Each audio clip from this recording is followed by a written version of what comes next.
If you were to ask me around the ages of 2 to 5 what my favorite things were, I probably would have answered a few things.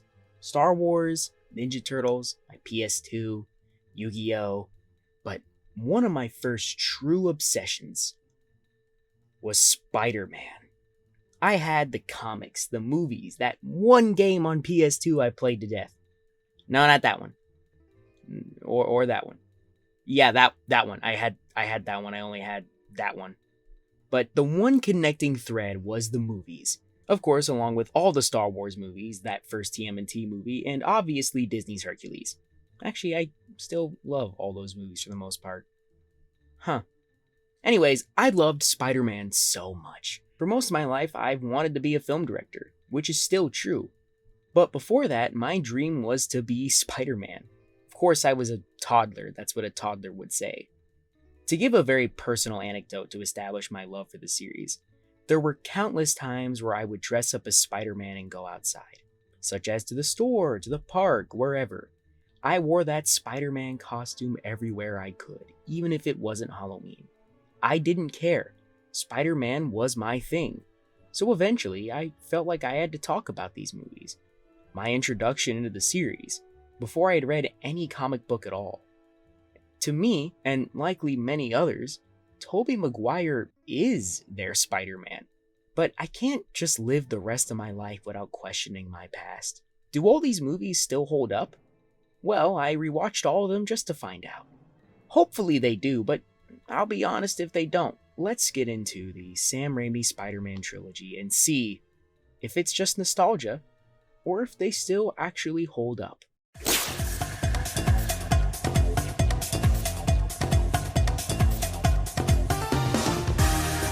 Before talking about the first film, I think it's important to talk about how it was made and the decisions behind its production.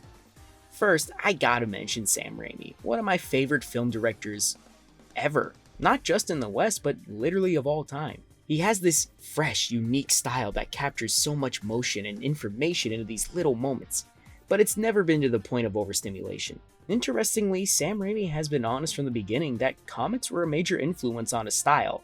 If you've ever seen his Evil Dead trilogy or the super slept-on movie Darkman, you'd know what I mean.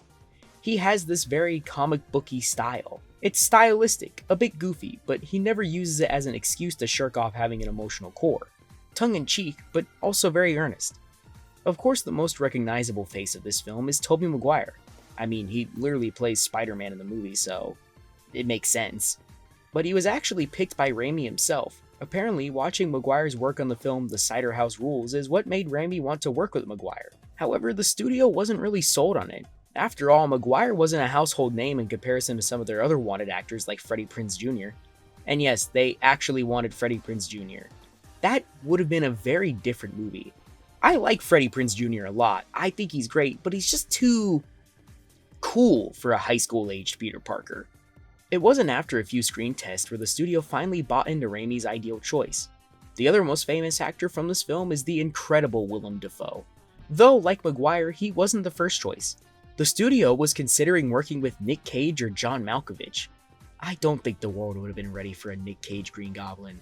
Either it would be the best thing ever or a permanent scar in the minds of many. Or both. Dafoe really wanted to do the role after speaking with Raimi himself. He loved Raimi's passion for the source material and loved to work with directors with a genuine love for the craft. Dafoe really put his all into this movie. He did almost all of his own stunts, making sure to leave a physical presence as his role as the Green Goblin just as much as his voice and other elements would build the character. He wanted to embody the character on screen in every possible aspect. When it comes to Raimi's influences for the film, other than the Spider-Man comics, obviously, he was heavily inspired by Richard Donner's Superman, the 1977 one with Christopher Reeves. However, Raimi told the set designers, artists, comic designers, and visual effects workers that he wanted to make the world feel real, even going as far to say that he didn't want a stylized reality like Tim Burton's Batman films, which, for Spider-Man, makes sense. This challenge was met by the film effects legend John Dykstra, who was even more famous for doing many of the effects for the original Star Wars trilogy. So he was working with some real heavy hitters. Though Raimi made it clear that he wanted to use CGI elements as little as feasibly possible, to make the world seem grounded and believable. They even designed an animatronic Green Goblin head, but scrapped it because Well, supposedly it terrified children. And from looking at it, maybe that was the right call. It's an amazing effect, but maybe it's a bit too much for child audiences. The writer of the movie was David Koepp, who's also a big deal in the Hollywood writers realm. He previously worked on Jurassic Park, Mission Impossible, and Zathura. I know for some people Zathura is a big deal. It is for me anyway. And last, but certainly not least, the musical composer for the film was Danny Elfman. So much for avoiding that Tim Burton's Batman comparison, huh? But he did a lot of work for the music of the film, pulling in elements from all sorts of cultures to make the music for the movie, which makes sense because he studied percussion in Africa for years. But enough production history and info. What about the movie itself? I think the first thing anyone will say about Spider-Man 1 is that all the characters feel so alive. Like, they really take their time to have at least one good character establishing moment with every central character. That'd be fine and dandy, but it's the fact that they do it again and again and again throughout the movie. Sure, this movie spawned millions of memes, but I think that's because of the great character writing as well as the snappy dialogue. This film is written with such incredible wit. I genuinely have a hearty laugh at some of the lines in their delivery, such as these. Oh, I'm sorry I'm late. Work was murder. These moments are funny, but they are also supplemented perfectly by the characters. They work in the context of a genuine conversation, but also as clever little zingers that keep your attention. Every character in the film just feels so genuine. Every relationship feels fleshed out and earnest. And personally, I know people complain all the time about Peter and Mary Jane's relationship in this trilogy, but in this movie, it's great. They provide a lot of clues about how they feel about each other in small, cute ways, which is contrasted by how MJ and Harry's relationship doesn't really work out. It's not that Harry's a bad guy, but his father and his insecurities get in the way of the two having a relationship that works out. So it makes sense and justified later in the film when MJ is showing Peter that she deeply cares for him. It also doesn't help that Harry lies about his relationship with her and lets his father berate her behind closed doors. All of the writing is elevated by the stellar performances from everyone in the film. But let's get it out of the way, Willem Dafoe's the star of the show. He isn't even chewing the scenery, he's chewing it up, spitting it out, chewing new scenery, and then chewing it all up within the span of a millisecond. But that's not to say everyone else doesn't bring much to the table. Tobey Maguire brings exactly what this film needs for this version of Peter. Is it comic accurate? No, not really, but for what this movie is trying to present and tell us, it lands just right. Kirsten Dunst's Mary Jane is also well performed, though her character is something of a hybrid. Or as Rich Evans of Red Letter Media fame described it in a recent video, Mary Jane is not Mary Jane. I will say, Mary I don't Ja- like Kirsten Dunst in these Kirsten movies. Dunst isn't playing Mary Jane. She's playing Gwen Stacy with Mary Jane's hair color and career goals. Okay. That character is completely wrong. which is a bit hyperbolic, but it does hold some truth. They combine elements of Mary Jane, such as her career goals, her troubled home life, and her catchphrase, "Go get 'em, Tiger," with a lot of the traits from Gwen Stacy. Is that so bad? To me personally, I don't think so. It works for what the movie sets out to do, and that's a lot because Mary Jane was one of my first ever crushes, especially the way Todd McFarlane used to draw her, and how they used to write her to be so fiery and independent, and oh boy, get it together, Neutron. What was I saying? Right, movie, right. I also gotta talk about the directing. And man, this movie is still a feast for the eyes. I'm gonna say this early on. I don't care if you hate me for this.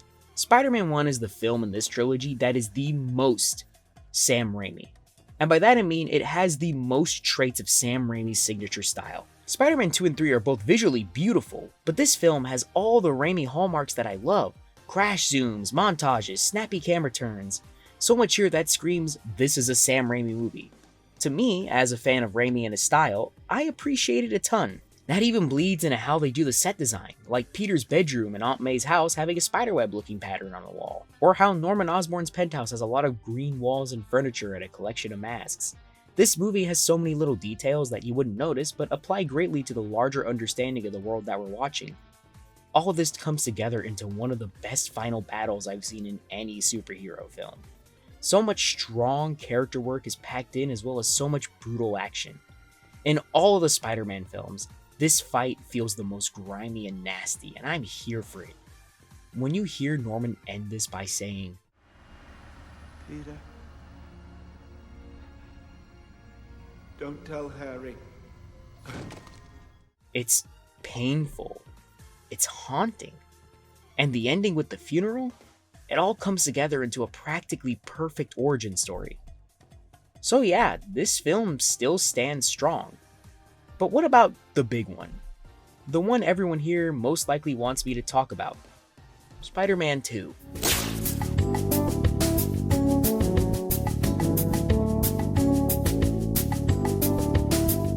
The development of Spider-Man 2 started up almost immediately after wrapping up on the first film, though Maguire's ability to return as Spidey was under a bit of jeopardy. You see, while filming the movie Seabiscuit in 2002, he suffered a major back injury. And yes, this is where the joke of Peter's injured back comes from. Thus, neither the studio nor Raimi knew if he could return. Thus, the studio brought in some suggestions if a replacement was needed. One of the actors most talked about was Jake Gyllenhaal, but the one potential choice that really astonishes me was Seth Green, the robot chicken guy. No disrespect to Seth Green, he's actually done a lot of great acting work, but I don't know, you're gonna have to sell me on Seth Green as Spidey. Luckily, Maguire recovered well and they were able to start filming in 2003 after a lot of pre-production. The other major star in this film was Alfred Molina as Dr. Octopus. What's actually interesting is the early drafts of the first Spider-Man movie had both Green Goblin and Dr. Octopus in the film, though Raimi chose to save Doc Ock for later because he thought that if he had two villains in one film, he couldn't do them justice. This will be ironic later. When it came to the writing of the film, they recycled through a few writers. The first writers who Raimi brought on board were Alfred Goh and Miles Miller, known for their work on the show Smallville. This was because he was a fan of the series, and I was too, but that's just me inserting my personal opinions in here. David Cope, writer of the first film, was also brought in to do some work with Goh and Miller. Cope originally wanted to do something closer to the iconic storyline The Death of Gwen Stacy, but instead kill Mary Jane. And honestly, I'm glad they didn't because that would land us in a very hard to untangle situation. That early draft was left to dry as Michael Chabon then wrote a draft. His version involved Doc Ock dying from the mechanical arms and wanting to extract Spidey's spine to save himself. There was something in there about the octopus arms killing Doc Ock in the draft and something about needing Spider-Man's spine to save him. I don't know, it's a bit weird. But Spider-Man also had to deal with that as well as the fact that Harry Osborn put a bounty on Spider-Man's head. This sounds like a fun concept, though I don't know about the whole spine thing. It's a bit too far away from Doc Ock as a character. It's a cool idea, but maybe for a different character or a different story. After some time and some drafts, Raimi picked one from Alvin Sargent. He felt that thematically, the film had to explore Peter's conflict with his personal wants against his responsibility, exploring the positives and negatives of being a superhero, and how he ultimately decided that he can be happy as a heroic figure, which is what Sargent's script captured for Raimi. Getting back on track for a bit though, Raimi wanted Alfred Molina to play Doc Ock after being impressed with his work on the film Frida, which was a decision people were mixed about, but I think everyone definitely could call Molina's work at Doc Ock now one of the best parts of the movie. Molina was excited to be part of the movie. He was a big fan of Marvel Comics, but not too familiar with the character of Doc Ock. I guess he was more of a Fantastic Four or X-Men guy. In many of the scenes, the arms he wore were actually practical. He named them Larry, Curly, Moe, and Flo. The last one was named Flo because the puppet operator for that arm was a woman. That's actually pretty fun to do. Danny Elfman would come back to score the film. Kind of. During recording sessions, Elfman had a falling out with director Sam Raimi, and he would go on to say that composing Spider-Man 2 was a miserable experience. They eventually brought on composers Christopher Young, Joseph Loduca, and John Debney to do additional scoring for the film. Young is possibly the most prevalent one here, especially if you know anything about horror films. Young scored a lot of iconic horror films like Hellraiser, The Grudge, Nightmare on Elm Street 2, amongst others. Apparently, Raimi wanted Elfman to do one cue from Hellraiser for when Doc Ock rose from the surgery room, but he couldn't get close to it and wasn't going to imitate Christopher Young. Instead, he suggested hiring Young, but Young also couldn't get it close, so they just licensed the cue from Hellraiser instead. It can actually be heard during the reveal of Octopus's tentacles. Though, enough with the production history. What do I think about the film? Off the rip, I want to say that this has the best intro in the trilogy. And I don't mean the scene where Peter is late to deliver pizzas. That's great. But I mean the literal intro graphics. The way they use the opening credits as a recap for the viewer while also providing us with a greatly detailed art style is very clever. It also sets that comic book tone very well. The writing for this movie is still very solid, being a pretty loose adaptation of the Spider-Man No More storyline. Yet I have to say this film's writing does shift into a different tone and direction, some of which I think improves where the first could have maybe grown from, and other places where I actually find this movie a bit lacking. Peter is much better fleshed out in this one. We get to see every single moment of his struggle. The world just beating down on him every single moment of every single day. We really get a feel for him. Plus, it helps that we get to see a young adult Peter in college. I've always preferred college-age to middle-age Peter stories than his high school ones. Maybe that's because almost every adaptation focuses so heavily on his high school days, but I think seeing Peter as an adult is far more impactful and leads to greater stakes. A lot of the character arcs in this movie are great. I go as far as to say that the emotional moments of this movie hit just as hard, if not harder than the first. The scene where Peter admits he's guilty for letting Ben die, and Aunt May just walking away? I mean, what else can I say? The characters have a bit more grit to them. There's a difference to the dialogue. It's a lot less quippy, but still keeps a lot of its impact, feeling closer to real conversations and less like a comic book come to life. But I do think it works in this film's favor. This one isn't really a negative or a positive for me, but more of a different style. Same goes for the humor. While the first has this more witty, snappy style of humor, this one has more situational, awkward style of humor.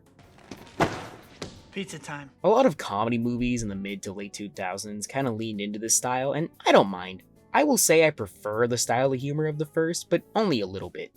Plus, it's still a really funny movie and has great timing. A major improvement in this movie is definitely the computer-generated effects. I'll admit, some of the CGI of Spider-Man 1 doesn't hold up too well, but here it feels very seamless. It definitely helps during the aerial battles they introduce, which I would say leads into debatably the best fight in the whole series. That being the train battle with Dr. Octopus. I mean, come on, it's easily top 2 superhero movie fight scenes for me. The only one that's on the same level is Goblin vs. Spider-Man in Spider-Man 1, the final battle.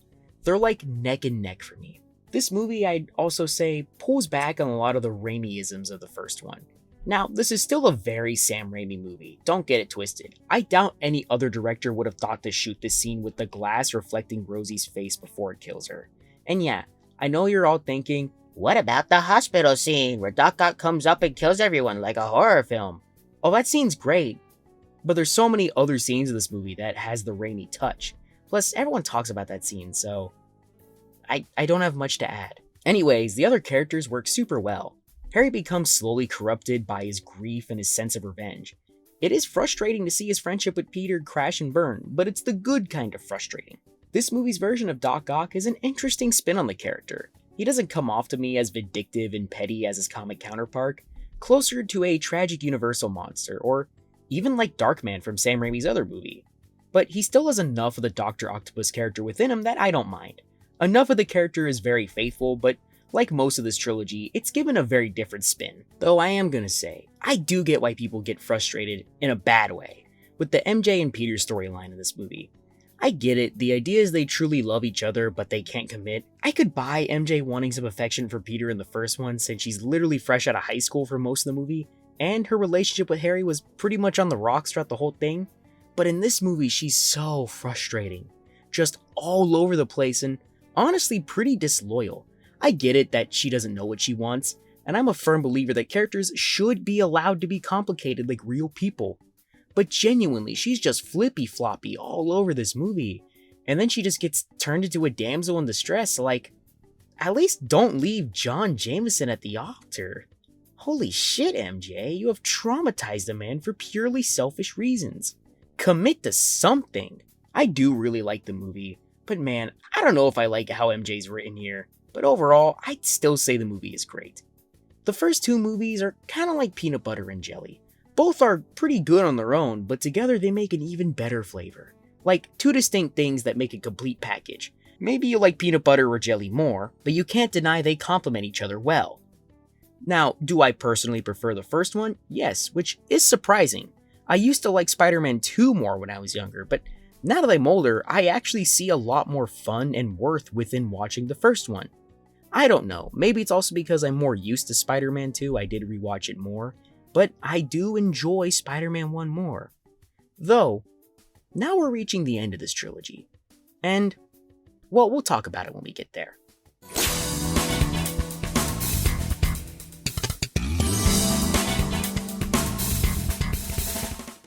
Okay, full honesty.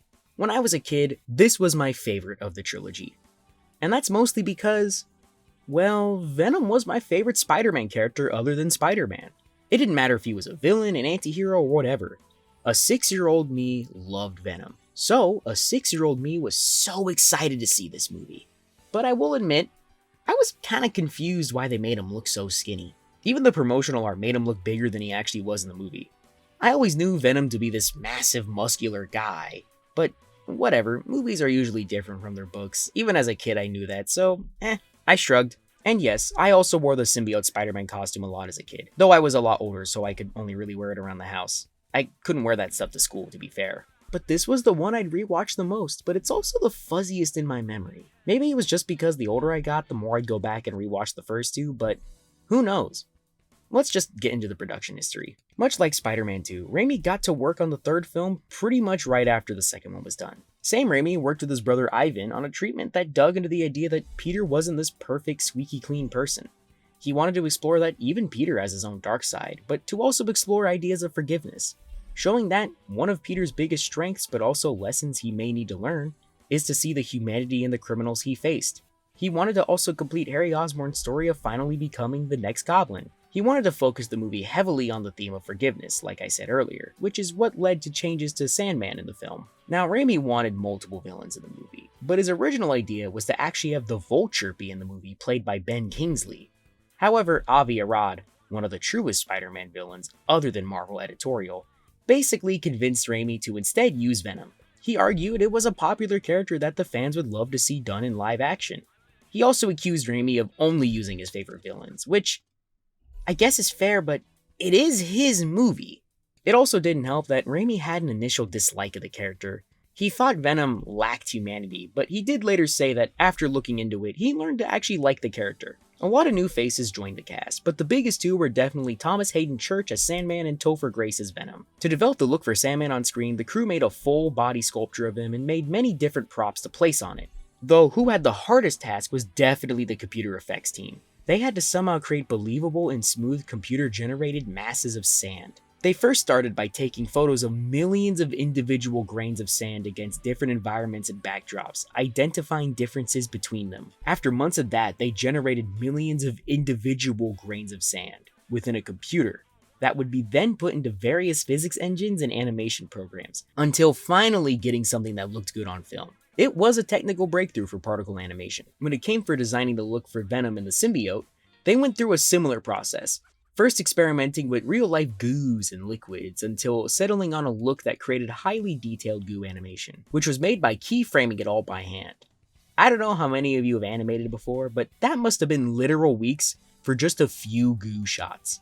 Altogether, every animation of the symbiote in this film must have been like a year of animation alone, by hand. No direct computer generation. Though the movie wasn't just CGI, practical effects were still used a ton. For example, the famous crane set piece was actually shot on a soundstage where they built a mock-up building.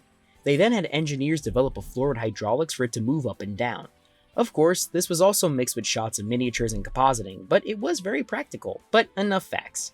How does this trilogy do its finale? I want to start with the positives. So to start, this might be the best film visually. Sam Raimi does so much work with the shot layout and visual direction. I think we can all agree that the first fight between Peter and Harry in the sky is yet another easy contender for the best fight in the series, especially for that shot with the ring falling out the sky alone. While I stand on my ground that Spider-Man 1 might be my favorite when it comes to all-around direction and visuals, I can't deny there are a lot of great moments here. This also may be my favorite music score out of the three. It goes into some pretty unique and interesting directions in comparison to the last two. The house fight between Peter and Harry has this jazzy sound to it, which is maybe meant to lead us into the scene after it, but it has this different approach that never really gets in the way of the tension. Also, this fight is yet another contender for the best fight in the series. The Sandman is also a highlight in this movie. They do a great job of making him effectively sympathetic. Again, it's very different from the source material, but it works here. Harry is also a very compelling and evil villain, when the movie lets him be one. We'll touch on that later. The way Harry manipulates a situation to get at Peter might be one of the most evil things done in this entire trilogy. Plus the smile he gives after knowing he's ruined Peter's relationship, damn, that is cold. Peter's eventual dive into his anger and dark side, supplemented by the symbiote, is also well presented. He had everything going so well up until recently. To be honest, Peter has every right to be angry in this movie, but he's also a bit too much of a dick before getting the symbiote, but I'll touch on that later. The humor in this movie has a mix of both movies, which is deeply appreciated. There's a lot of good moments. I know certain people hate on the scene of Peter walking down the street and dancing, but it might be the funniest moment in the whole series. Peter at this moment is the worst kind of asshole. One that thinks he's way cooler than he actually is. Or in other words, he doesn't think his shit stinks. He just grooves on as these women look at him in disgust. It's actually hysterical. I'm trying not to laugh thinking about it. But this does lead me to pivot into the bad, or irritating parts of the movie. Starting with Peter. I know they were going for the angle that Peter isn't perfect, but maybe this was a bit too far. Even before he gets the symbiote on him, he basically cheats on MJ in front of her, in public, and recreates their special kiss with Gwen Stacy. Whenever MJ talks to him about her struggles, he always makes it about himself or about being Spider-Man. Like, holy shit, break up already. I don't remember Peter being so self-centered in the other movies. If anything, he cared too much for others. I can't even call it character regression, but more... I don't even know. It's not even Flanderization because he wasn't like this before. They just took it in one direction and kept going too far. I also get frustrated with the Harry amnesia plot because it just doesn't go anywhere. It's more so a way to get Harry out of the story so we could set up the whole symbiote story and the Sandman stuff. And I know some people are gonna hate this, but Sandman doesn't add much to the plot. Like at all. He also literally disappears for most of the story, reappears to fight, and then says, "Man, I didn't want to be like this," and then fucks off. I know this is becoming a rant, but it frustrates me that they did this. In my honest opinion, the movie's just too cluttered, like there's too many things for the writers to juggle. So instead they chose to throw away the balls instead of trying to work something out. Though, maybe that's a bit too harsh. But in my opinion, I think you could easily cut out in one scenario Sandman or in the other Venom. If you cut Sandman, you have a story where Harry and Peter basically start a feud with each other, the symbiote bringing out the worst in Peter until it goes away to Brock. Then it could be a story about Peter forgiving Harry and choosing to be the better man, symbolizing Peter letting go of his anger, literally and metaphorically, but his actions having consequences once Venom shows up. Or cut Venom and instead do something like what they did at the end of Spider-Man 2, except now Harry is the full-time Goblin, but Sandman is working for him. Maybe Harry even uses the fact that Sandman killed his uncle to hurt him more. Either way, Harry should be the central focus, especially if the whole theme of your movie is about forgiveness. I mean, come on, it's staring at you in the face. Instead, we have a movie that spins its wheels for the first hour. Like, compared to Spider-Man 1 and 2, these movies felt very deliberate about when and where something happens in the story. But in Spider-Man 3, it feels more like they gotta shuffle Harry out for Sandman, then they gotta shuffle him back in, but also Venom shows up randomly and Venom barely works. It feels like a mess. But don't get me wrong, there's still a lot of good here too. The scene where Peter embraces his anger and hunts down Sandman is powerful and well directed. The way he speaks to Aunt May about it afterwards is very potent. Or when Harry at the start of the movie says he'd die for his friends. Sure, he's saying that after his amnesia, but it's later paid off when he does sacrifice himself to save Peter. And that scene is brilliant because it's an inversion of how Norman Osborn died. Norman died because he faked a moment of vulnerability to try and kill Peter. But here, Harry dies in a similar way but with the opposite intent, showing that Norman deep down was cruel, but Harry had been kind by nature. Of course, that scene is predicated on the fact that the butler had to tell Harry about how his father died. I'm sorry, but the butler never told him before? If he ever cared for Harry so much, he should have said something. See, this is my problem with the movie. For every great and impactful moment, there's another moment where it's clunky and forced. For every moment like Harry's sacrifice, there's a moment where Venom jokes about spider sense. How does he know about that, by the way? I don't know, it doesn't matter. But this movie is frustrating for me because it's a decent movie, but it's also a mess. There's good stuff in here, but it's also cluttered under the other stuff. It really gets going in that second half, but that first half, I'll admit, it's a bit rough to get through. You're just waiting for them to get to the fireworks factory. Wrong series to reference, my bad. I'll say it right here. This is not the worst movie I've seen, far from it. It's frustrating because I can see what it's trying to say, it just needs to learn how to say it. It's easily the worst one of the trilogy, but I wouldn't go as far to say I'm a bad film. It's just disappointing. So after all this, what do I think? What have I noticed? What are my takeaways? I think the easiest thing to say is that I get why these films are so precious to an entire generation. Despite any flaws or nitpicks, they present captivating stories, creative action, and fun new takes on classic characters. Are these great adaptations? Well, that depends. If you rate an adaptation solely on the idea of comic accuracy, no, it's not. Many of the characters are very different from their original interpretations. Peter is much more soft and shy, which he's not in the comics. He was more angry and had a mouth on him.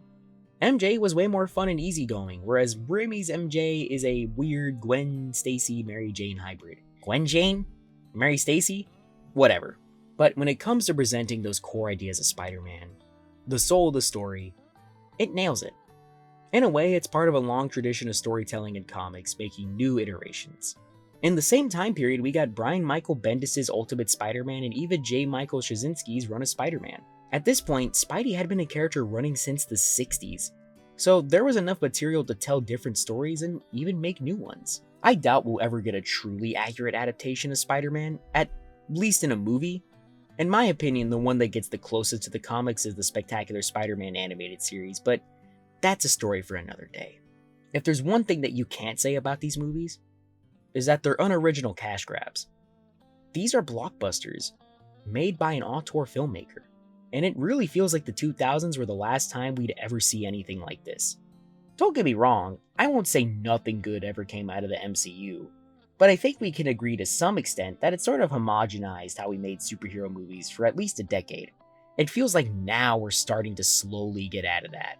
It's interesting to look back in these movies because there really wasn't a blueprint for Raimi to follow. Sure, there were the Superman films and the Tim Burton Batman films, but other than that, there really wasn't a clear path. Sam Raimi really led the charge when it came to defining what superhero stories would even look like on film, alongside the X-Men series and the Dark Knight trilogy. And I wouldn't have it any other way. And yeah, that's what I gotta talk about for today.